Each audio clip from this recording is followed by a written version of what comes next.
Poštovani učesnici Kopaonik Biznis foruma, dobroveče. Vreme je da najavim specijalnog gosta 31. Kopaonik Biznis foruma. Imam veliku čast i zadovoljstvo da vam predstavim gospodina Jeffrey Sacksa, svetski poznatog profesora ekonomije, autora bestsellera, inovativnog edukatora i globalnog lidera u održivom razvoju. Poznat je po hrabrim i efikasnim strategijama za rešavanje kompleksnih izazova i problema, uključujući beg od ekstremnog siromaštva, globalnu borbu protiv klimatskih promena, međunarodne dužničke i finansijske krize, nacionalne ekonomske reforme i kontrolu pandemije i epidemijskih bolesti. Profesor Sachs je direktor Centra za održivi razvoj na Univerzitetu Kolumbija. Predsednik je mreže za održivi razvoj Ujedinjenih nacija, kopredsednik Saveta inženjera za energetsku tranziciju, akademik Papske akademije društvenih nauka u Vatikanu. Od 2001. do 2018. godine bio je specijalni savjetnik generalnih sekretara Ujedinjenih nacija. Profesor Sachs je autor i urednik brojnih knjiga, uključujući 3 bestsellera New York Timesa. Profesor Sachs je 2022. godine dobitnik Tangove nagrade za održivi razvoj, kao i kodobitnik nagrade Plava planeta 2015. godine, vodeće globalne nagrade za liderstvo u oblasti životne sredine. 2 puta je uvršten među 100 najuticajnijih svetskih lidera časopisa Time. Dobio je 42 počasna doktorata, a njegove nedavne nagrade su Legija časti ukazom predsednika Republike Francuske i Orden krsta predsednika Estonije. Profesor Sachs je na online vezi, a sa njim će razgovarati profesor Dušan Vujović. Izvolite. Yes. Good evening, Professor Sachs. My name is Dušan Vujović. I don't know whether you recall we had a chance to meet at your HIID with late Professor Irma Edelman some 35 years ago. I don't know whether you recall that. It's wonderful to be together with you again. Very good. I have the privilege of trying to help you deliver this speech, which everybody is eagerly expecting here in Belgrade. We anticipate that your speech will be about 25-30 minutes, and we will then use the remaining time for Q&A session here. I don't know whether you will stay with the title of your speech that we received a couple of days ago from you, titled European Prosperity Based on Collective Security Rather Than Bloc Geopolitics. Are we staying with this title? Sure. Very good. So please go ahead. This virtual floor is now yours. Thank you very much. Thank you for inviting me to join this important forum, and I apologize for being a few minutes late. I'm at the Vatican, and we've had a very full day here. I'm just able to join you at this point. Actually, yesterday and today, we met at the Vatican, a group discussing essentially the same topics, but in terms of the global situation. We were meeting in advance of a summit that will take place at the United Nations this September 22, 23, called Summit of the Future. This is a meeting that was called by UN Secretary General Antonio Guterres for the 193 UN member states to consider what needs to be done to strengthen multilateralism, which clearly is in a very difficult state of affairs right now. The tensions among the major powers, especially the United States, Russia, and China, are really the highest that they've been at least since the so-called Cold War, but I would say going back even well before the 1980s. We're in a hot war in Ukraine. We have great tensions between the United States and China, and Secretary General Guterres has called for a global meeting to assess how the United Nations system, which obviously has not been able to handle these conflicts or to resolve the ongoing war in Gaza, which could ignite to a Middle East-wide war, And the question is, what's happening in our world, and why are we in this very difficult state of affairs? And my answer is a geopolitical answer, which is why I gave the title of moving from bloc politics to true collective security. Because in my view, what is happening is the culmination of 30 years of bad thinking by the US in particular, viewing the world as an opportunity for United States hegemony, and viewing any large country that would stand in its way, and there are two in particular, Russia and China, as natural enemies. And my view, this is a terribly mistaken view and a very dangerous view, and one that has gotten us into this mess. And I'm hoping that the United States will realize the disaster that has come from the kind of approach that it has been following during this 30-year period. Well, there's one piece of good news for me today, and that is that our Undersecretary of State for Political Affairs, Victoria Nuland, announced today her resignation. We should celebrate.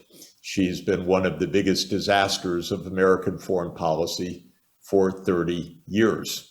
And I mean that rather literally, because she's been a key figure in the wrong kind of American thinking, based on dominance rather than based on collective security and cooperation. Her tenure in this position is really only 20 years. She was 20 years ago Vice President Richard Cheney's Deputy National Security Advisor, and was one of the advisors, therefore, that led the United States into the disastrous war in Iraq. Then from 2006 to 2008, she was George W. Bush Jr.'s ambassador to NATO. And it was in 2008 that the United States committed to expand NATO to Ukraine and to Georgia, which in my view is what caused the path to war that is raging today. Then in 2014, she was Assistant Secretary of State for European Affairs, and some of you will recall her standing on the Maidan in Kiev, handing out cookies to the demonstrators. Well, in my view, this was a color revolution, if you will, led by the US government and designed to overthrow the Ukrainian president, who was advocating neutrality for Ukraine rather than NATO membership. So the US got rid of him in February 2014, and the war in Ukraine began.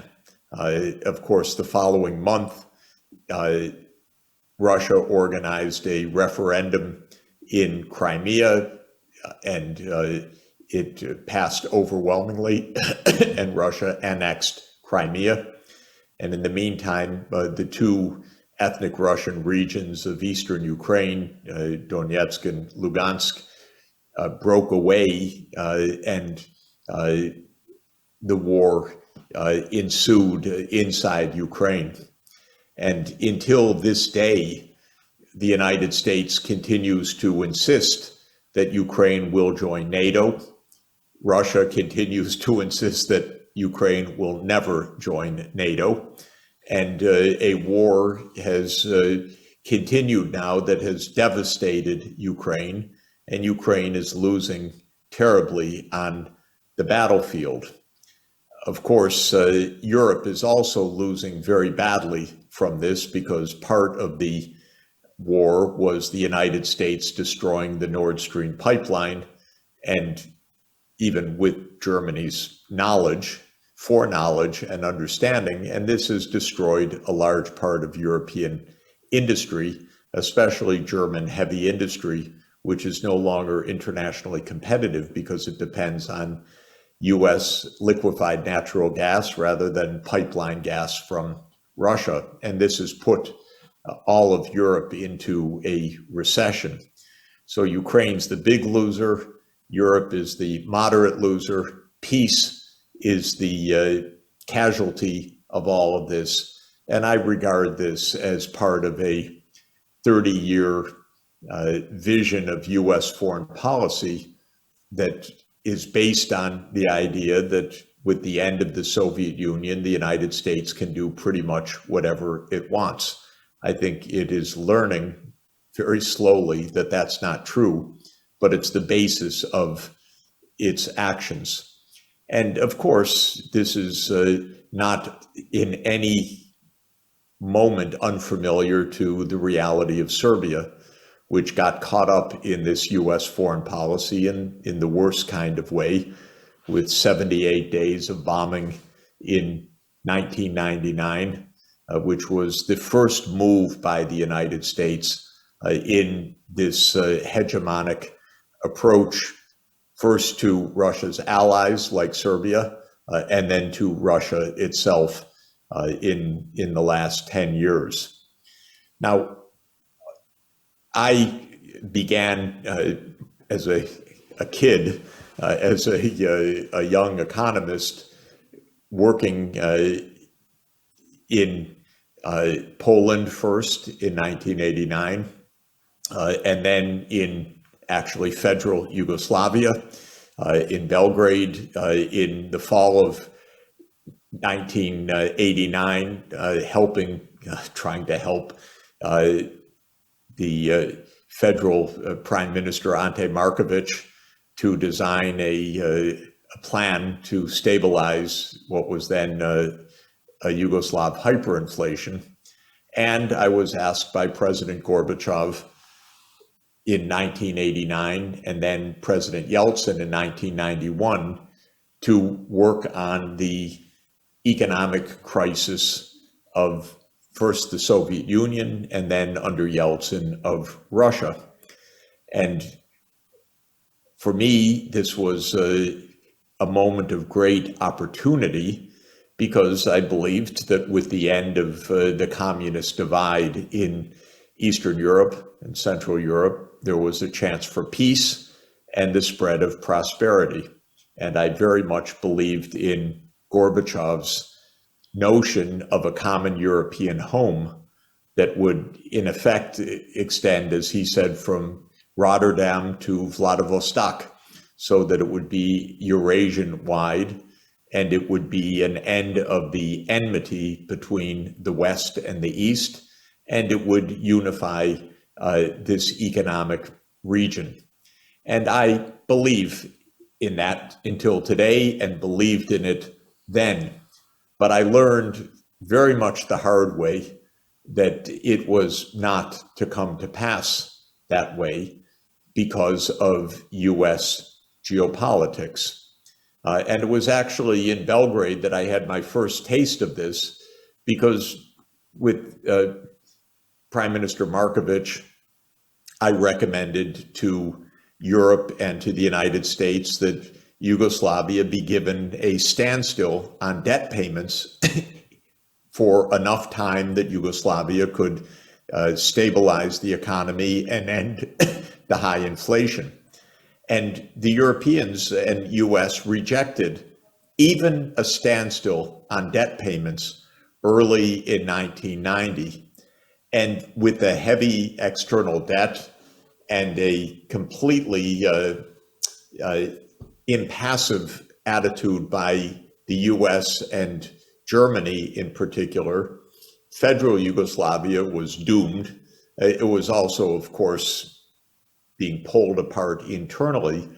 But the idea, I think, of Europe was that there would be Croatia and Slovenia on one side, our side, and orthodoxy, perhaps, Serbia and the Russian side on the other side of the divide. So already I saw how strange the US and European attitudes were in 1990. Instead of viewing the chance for a unified Europe, there were already clear signs, but not so clear to me in understanding, that the powers of Western Europe and in Washington were thinking more of new divisions in Europe rather than overcoming the divisions. I really learned that in 1991 and 1992, because everything I recommended to the White House then, to give Russia time to stabilize, to create a ruble stabilization fund, as I had successfully advised Poland with its Zloty stabilization fund in 1989, to give Russia development aid to stabilize what was a deep financial crisis. All of those ideas were completely rejected by the White House in 1992 and onward. I didn't really understand why at the time, because it seemed like very sound, basic economic advice on how to stabilize an economy, and very much in the spirit of a democratic revolution that was taking place, that I thought was the greatest thing of the 20th century, that the chance for East and West to be united in peace and in shared prosperity in a common European home was something obviously worth investing in. Well, looking back, it's clear to me that what was happening in the early days of 1992 was the US assuming its unipolar vision, that why help Russia? We're now number one. A little suffering won't hurt, but the United States should remain dominant. And while Central and Eastern Europe will be on our side, Russia will be on the other side. And I think it's pretty clear that by the mid-1990s, this had become part of the military and security doctrine of the United States, that NATO would expand first to Hungary, Poland, and the Czech Republic. Then, of course, it would expand to the Balkans region, though, of course, not Serbia. It would expand, it would break apart Serbia and establish the NATO base, Bonsteel, in Kosovo.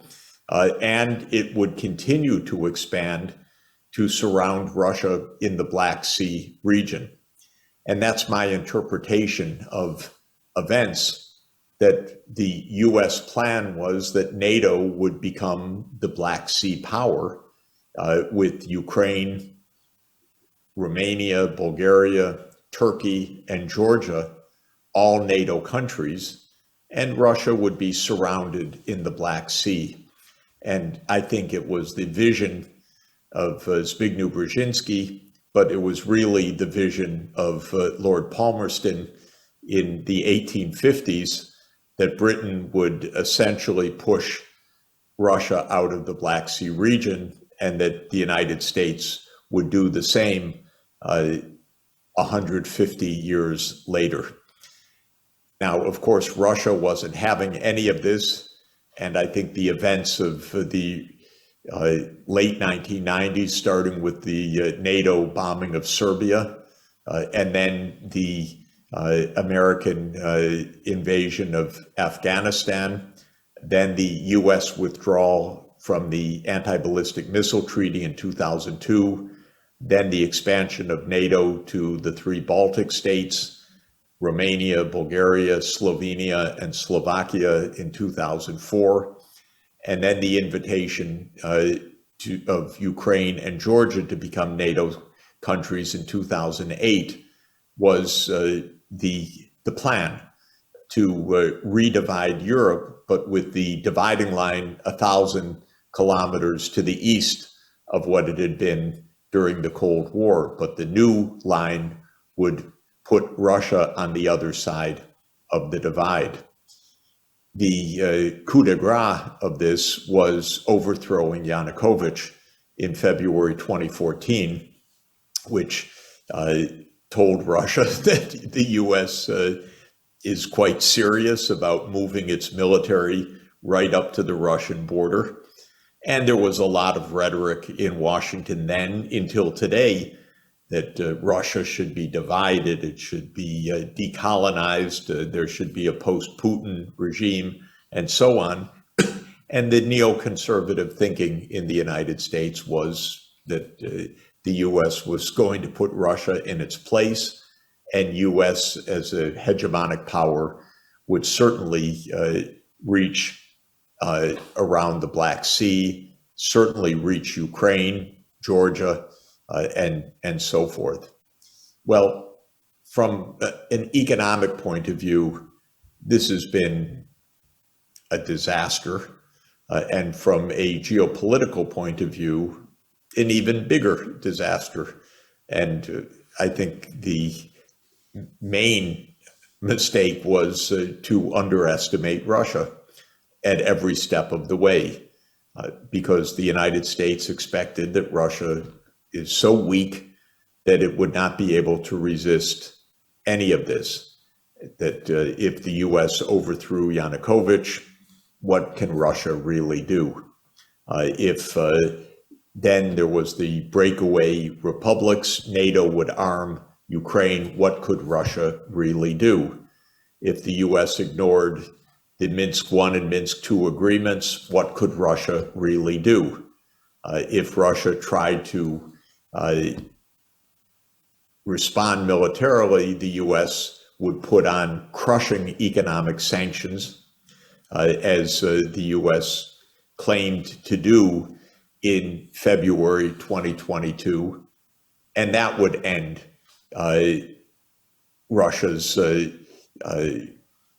attempt to prevent the NATO enlargement.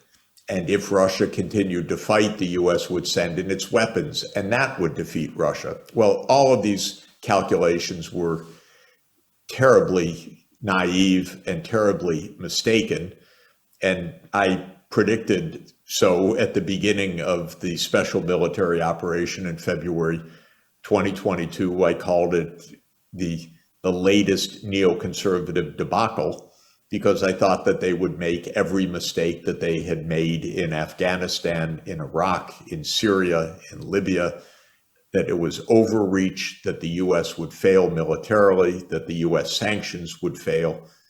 And while I can't say I predicted all of these outcomes, I thought that the U.S. approach would be absolutely disastrous.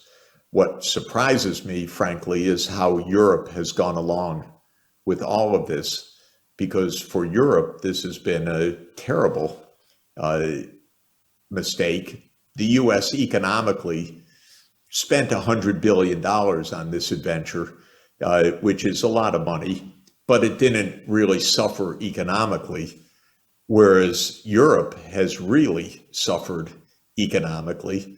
The rupture with Russia has been extremely costly.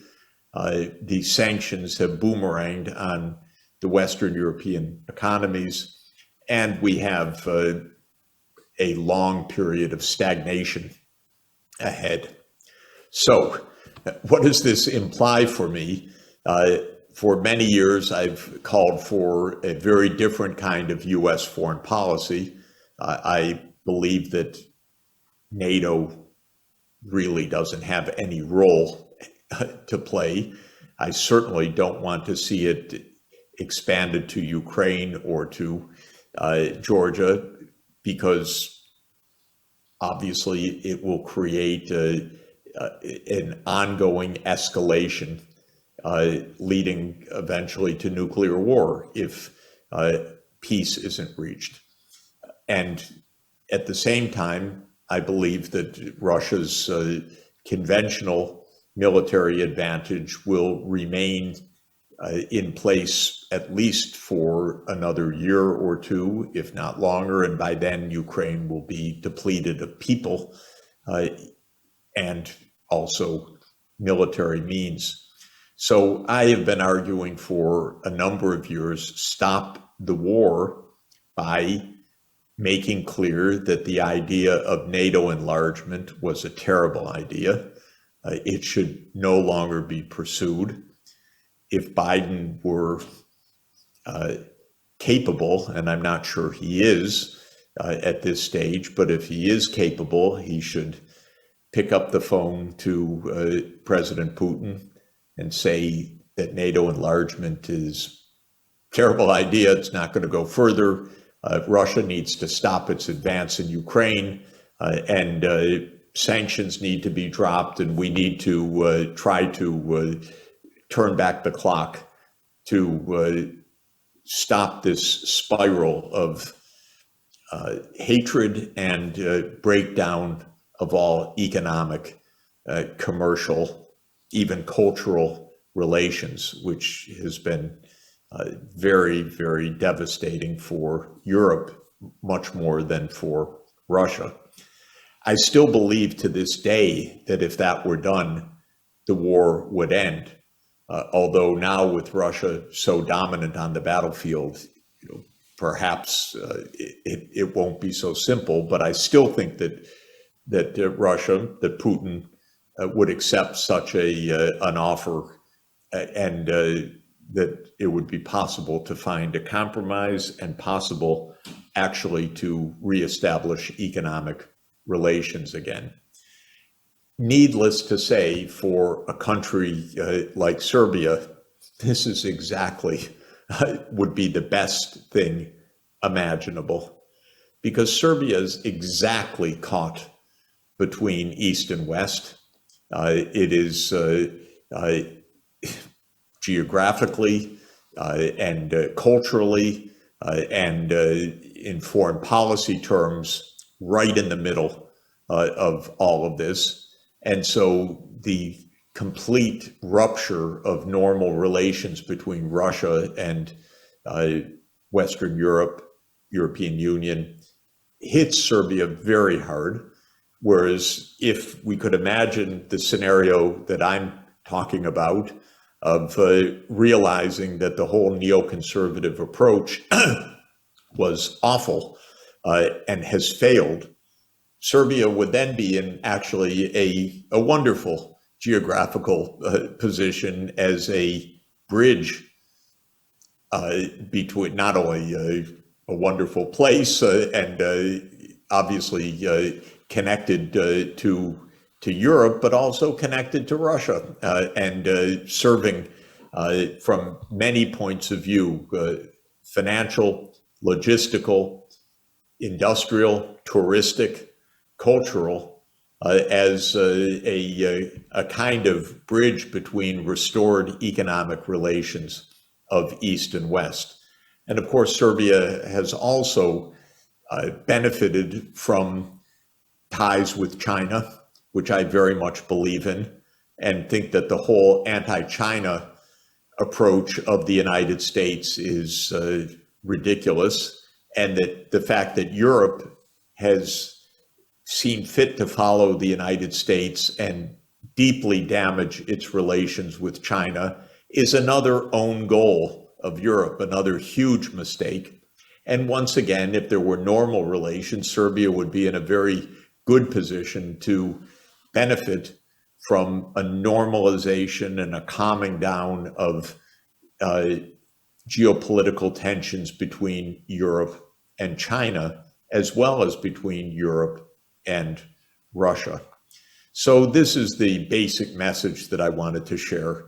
The US, in my view, has gotten it all wrong on every war that it's fought, from Afghanistan to Iraq to Syria to Libya to Ukraine, which have all been neoconservative wars of choice, all regime change operations, every one of them a complete failure. It's left us with $7 trillion of extra debt because these wars have been quite costly. Not one of them has delivered anything for the United States, and it's time for something different. So I don't know whether we're going to get anything different. We have a very aged president that may not be capable even of negotiating right now. We have a political season, of course, with the elections this fall and a lot of unpredictability. But I'm celebrating that at least Victoria Nuland has left the government today. So maybe that is a harbinger of some change of US policy and some idea that we can return to collective security rather than a divided world that the United States has been insisting on. So with those brief thoughts, which I hope are a little bit helpful and recognizable for you, let me turn it back over to you. And thank you very much for having me.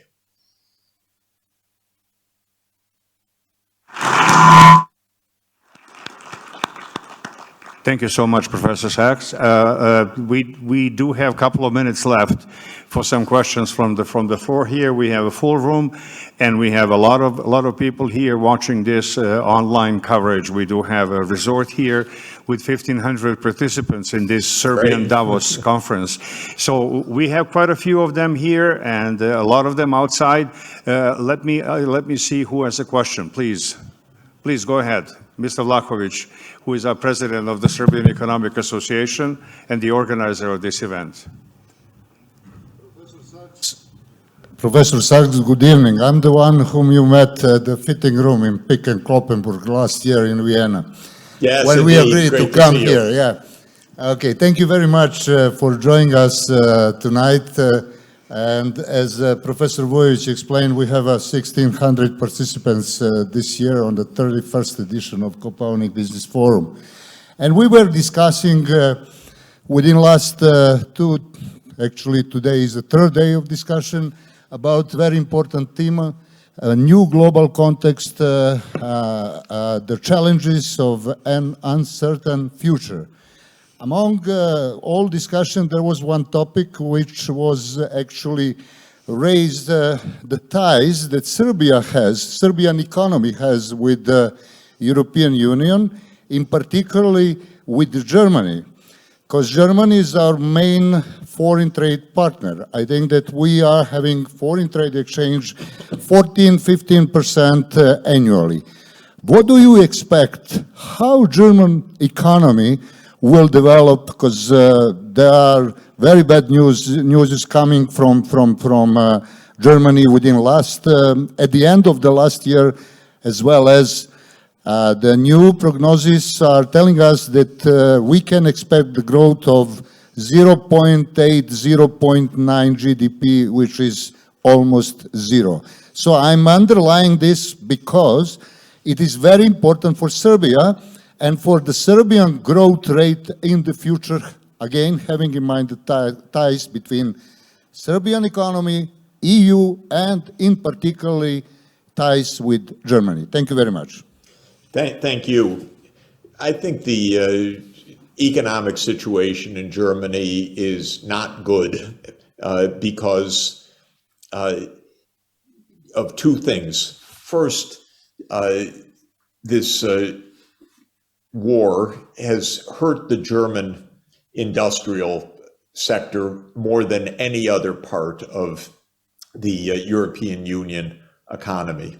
And again, as I've said, BASF and so many German companies basically lived off of Russian natural gas. And why not? It was a very complementary relationship.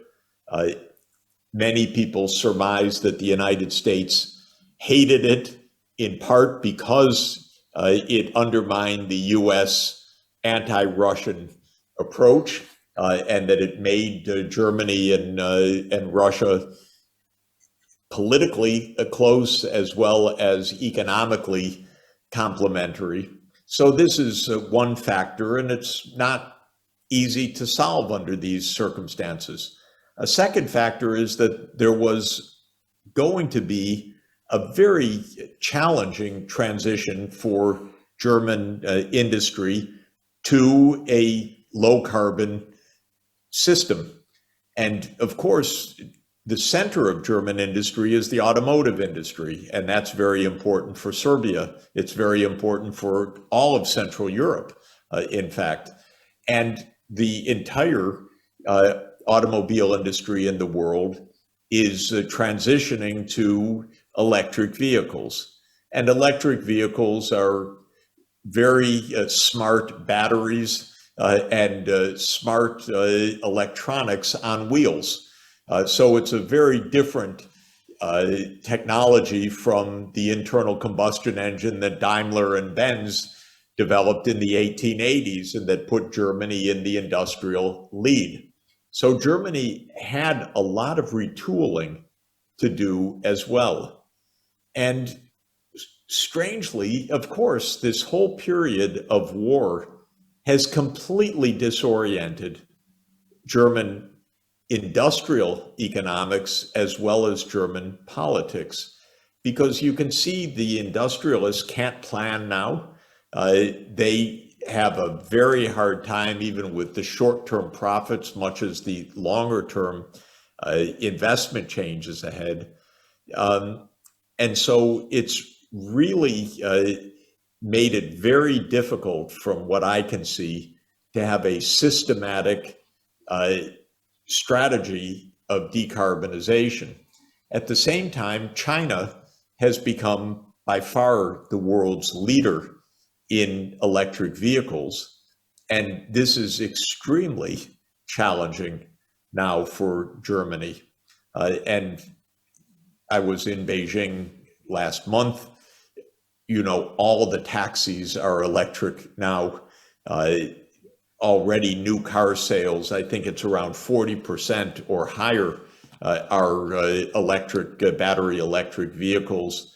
And China's EV market is going to dominate the world. So Europe is turning protectionist. It's making claims that China's dumping vehicles and cheating and so forth. It's not. China's just a very low cost mass producer, extremely effective in its manufacturing processes, extremely effective in its digital operations.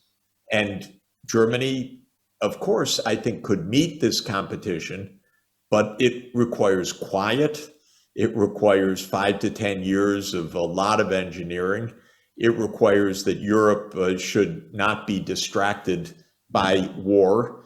It requires actually that Europe keep its industry going and exporting to China and not break trade relations with China in the way that the United States wants.